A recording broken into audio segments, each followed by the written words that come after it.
እንደገና ያውኗን መልእክት እንደገና እግዚአብሔር ከእናንተ ጋር ይሁን። አሜን። ደግሞ ዝም ብላችሁ መንፈሳዊ ጉዞ ስለተባለ ማሄድ አይደለም።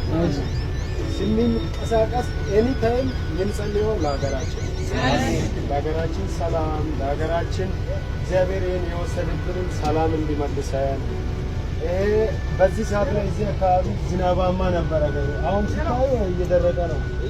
ስለዚህ እንዲህ አይነት ነገር በጎ ነገር ማድረግ፣ የደከመውን ማበረታታት፣ የወደቀው ማንሳት፣ ልብስ አጥቶ ለሚቸገሩ ለመስጠት። አንድ 10 ልብስ ይዘህ አንድ ልብስ ለሌለው ዝም ብለህ ንቄ ብታል አንተ አማኝ አይደለም ማለት ነው።